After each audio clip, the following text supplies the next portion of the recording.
My name is Steve Rudser. I've lived in San Francisco since 1978. I'm gay. I'm a gay man. I'm married, and I have 3 adult children and about 600 grandchildren. Big family. My mom was a single parent, 5 kids, divorced at a time when that was really unusual. And that was a form of marginalization at the time, to be divorced. We were sent to Catholic schools, and so I'm the last of 5. And one evening at dinner, we were having dinner, and I was in 8th grade. 8th grade was ending, and there were 4-year high schools where I grew up. And I said, well, next year when I go to, and they named the Catholic high school, and she said, oh, you're not going there. What? She said, I'm tired of paying the tuition. And I was aghast, thinking that she was going to throw me to the barbarians, having been raised in this Catholic school with nuns and priests. And so I had to go to a different school. I realized that was, that they weren't barbarians, the people who weren't raised Catholic. And very soon I kind of lost my Catholic identity. So by the end of 9th grade, I don't think I considered myself Catholic. And then another year or 2 into high school, and I didn't really consider myself a Christian anymore. When I was introduced to Judaism, one of the things that I felt was that there were a number of things in the service that I was used to, that I was comfortable with, and that I enjoyed. The music, the prayers, the ritual, all those kinds of things, but it didn't have the Jesus story. And the Jesus story was the part that I didn't believe in. So that was another attraction to Judaism. I converted when I was about the actual ceremony. I think I was 20 years old. But if I try to answer the question why, I go back to high school years, just kind of the things that stuck in my mind. Our high school had a musical every year. They did Fiddler on the Roof. It was wonderful. I remember especially being moved by the showing the Sabbath scene, all the different families celebrating the Sabbath. So that was just something that went in. And then senior year, I was the male lead in a play called I Never Saw Another Butterfly, which is about Terezin, the show concentration camp that the Nazis would show to people from other countries. It was predominantly artists and children, and they were sent away to the camps to die. It's a really well done play. That was something important to me. When I left high school and went to college, my best friend, she was going to the University of Washington. Her boyfriend was Jewish. I met him, and he knew I was kind of interested in the topic, to know more about Judaism. So he invited me to his younger brother's bar mitzvah, with Susie, my best friend at the time, and still actually, and to Passover at his house. And I just kept getting more and more interested. Then I started meeting more and more Jewish people and getting more and more interested. Finally took a class and did a lot of reading first, and then took a conversion class, and converted when I was about 20.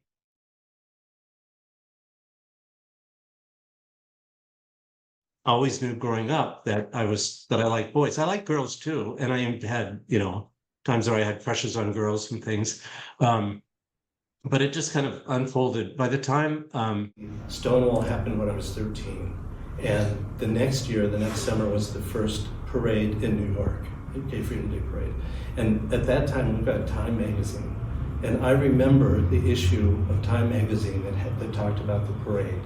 And I've tried to find this because I want to see how accurate my memory is.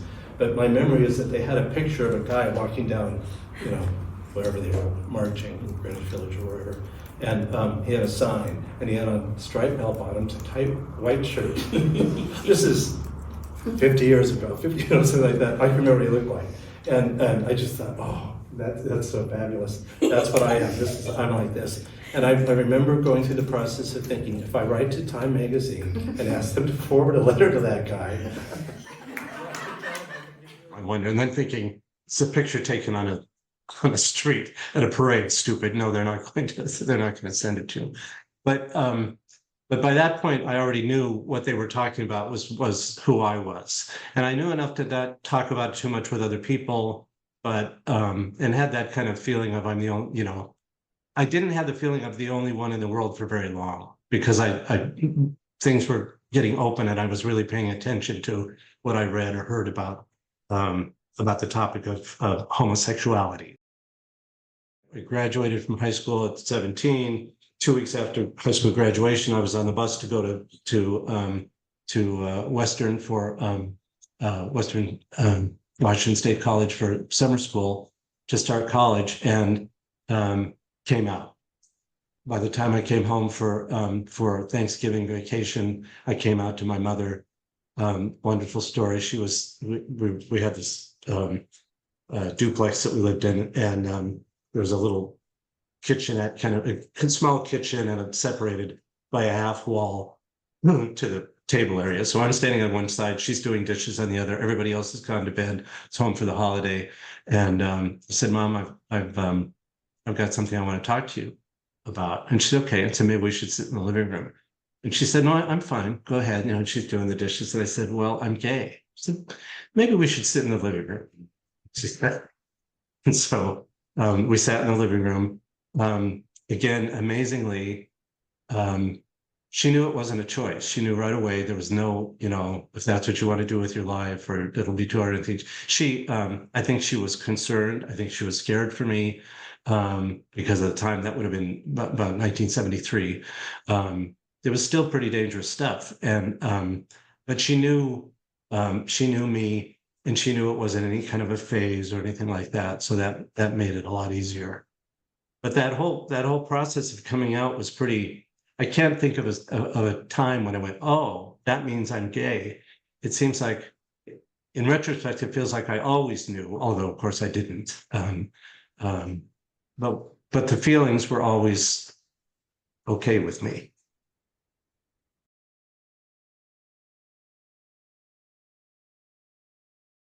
It would be, I would just be kind of overwhelmed with ghosts. I think of when somebody goes back and visits a village that was destroyed during the Holocaust or something else, some that they, and it's completely different, and there's no Jews there, and that, the synagogue has been turned into something else or burned down, or all that kind of stuff. The sense of ghosts, that's something that's here. Well, that's how the Castro felt to me for a while, and that's dissipated a lot. But I do sometimes go on walks in the Castro, and I just remember things. Who lived in that apartment? Who I had a crush on? I have a date with that guy. This was somebody really important in the community, and so it's remembering people. I had a young woman. We had the same job and kind of were going up through the ranks together. We had a great relationship. She was younger than I was. She was really fun, really smart. We had a great time together, and we would talk a lot. And so one time we were talking about our families, and she said, "Well, what's your family like?" I said, "Well, let's see. So the family there's 2 girls, 2 boys, and me." And then I just started to explain about the family, and she said, "Why did you say that? Why'd you say it that way?" I said, "Like what?" And she said, 2 girls, 2 boys, and me. Why didn't you say 2 girls, 3 boys?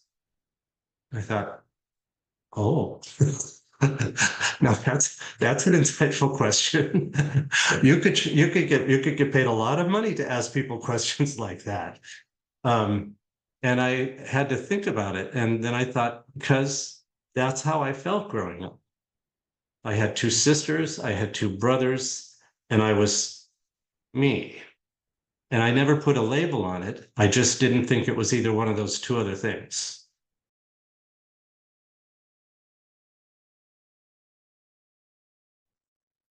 I applied for adoption in San Francisco, public adoption, and ended up adopting a little boy at 3.5 years old. And so, did that successfully, was very happy being a dad, really enjoyed it. And had to wait 1 year before I could apply for another adoption. I had said from the beginning that I wanted 2 kids. So I had to waited a year, then reapplied. And at that time, it was taking about a year for your name to come up with to be matched with a child. So the second time I was matched with my other son, who was 14 months old. And that was a very big deal at the time for a gay man to be given a child that young. And I had also said that if the second child was a boy, maybe I would want to adopt a third child because I really wanted to raise a girl as well. I wanted to have a daughter. And second child ended up being a boy. So about 9 months afterwards, I was telling a friend that I thought eventually I would apply for the third adoption, but not right away because I had my hands full. And literally the same day I told a friend this at lunch, we got back to the office and I got a phone call from my younger son's child welfare worker saying, his sister is available. Will you take her? So I thought this is going to be really hard, but I still remember this thought that came into my mind, which was that I can't imagine sitting down with this my son at 17 saying, we could have raised your sister, but it wasn't a good time. So went ahead and adopted the third child. And we had a pretty exciting ride. Regrets? There's nothing I've done that I'd say I wish I didn't do this. And I guess I'm pretty lucky and happy that that's how I'm feeling at 69.